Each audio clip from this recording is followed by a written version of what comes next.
Olá, sou Caroline Novaes, faço parte de um grupo de um trabalho da disciplina de Fisiologia Aplicada à Fisioterapia, do professor Ricardo Freitas, certo? E nessa videoaula eu vou falar sobre o cortisol, que é um hormônio do córtex da suprarrenal, certo? Então vamos lá. Cortisol, ele é um hormônio corticosteroide da família dos esteroides, certo? E ele é secretado no córtex da suprarrenal, tá? Ele é bastante conhecido como hormônio do estresse, e eu vou explicar isso mais adiante, certo? Então, no início, vamos ver como é a síntese do cortisol, tá? Lá no hipotálamo, o hormônio CRH, ele vai estimular a liberação de corticotrofina, lá na hipófise, que é o ACTH. Então, lá no hipotálamo, esse CRH vai estimular a liberação de corticotrofina na hipófise, que é o ACTH. Esse ACTH, por sua vez, vai estimular a secreção de cortisol no córtex da suprarrenal, certo? Então é assim que ocorre a secreção, a síntese do cortisol, certo? É importante dizer que o cortisol ele tem um poder de retroação negativa, de feedback negativo. Como? Ele pode, caso tenha um nível elevado de cortisol no sangue, inibir a secreção de CRH lá no hipotálamo. Ou então inibir a secreção do ACTH, certo? Então ele tem esse poder de feedback negativo, de retroação negativa, de inibir a produção ou do CRH ou do ACTH e, por conseguinte, não chegar a produzir o cortisol. E assim ele mantém um nível normal de cortisol no sangue, certo? Então, quais são as funções do cortisol, então? Então, ele tem diversas funções a nível de metabolismo, ósseo, no rim, no sistema nervoso central, no músculo. Ele tem diversas funções que são comuns entre os hormônios do córtex da suprarrenal, certo? Então, a nível do metabolismo, a gente pode ter a proteólise. Então, ele estimula a proteólise, a quebra de proteínas. Ele estimula a lipólise, a quebra de lipídios.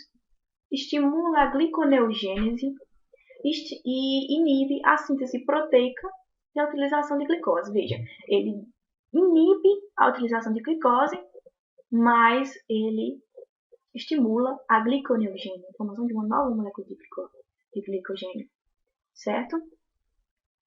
A nível ósseo, ele reduz a osteogênese e aumenta a reabsorção cálcica.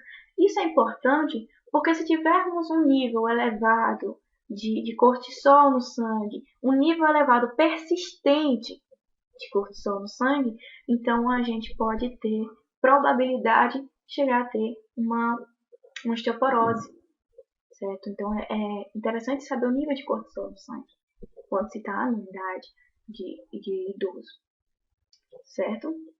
A nível do rim, ele tem a capacidade de aumentar a filtração glomerular e a excreção de fosfato e a clearance de água livre, certo?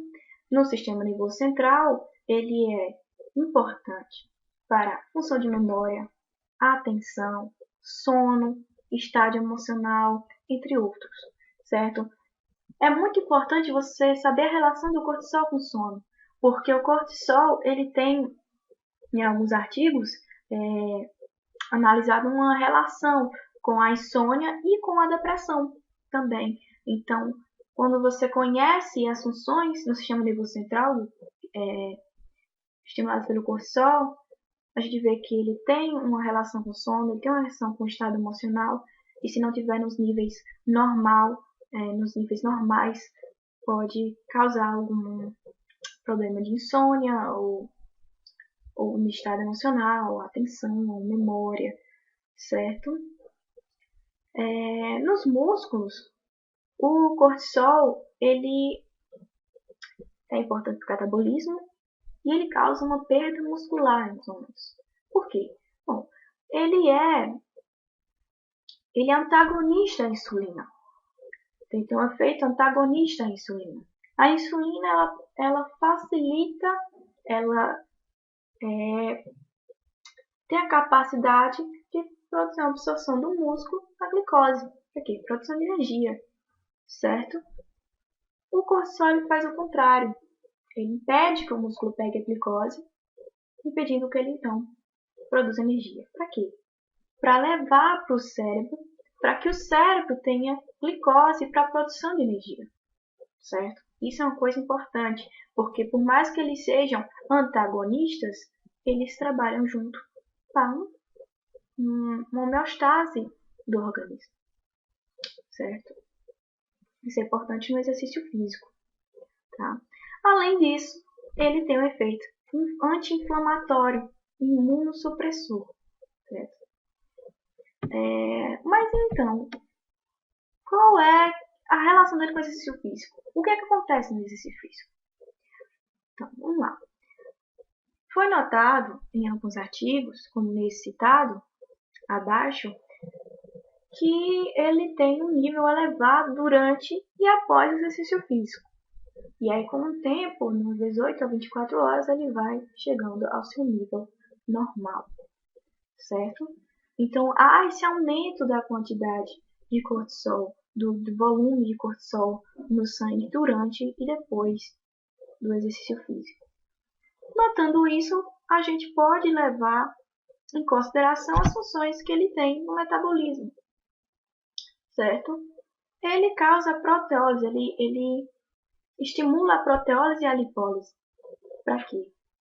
Para formação de energia.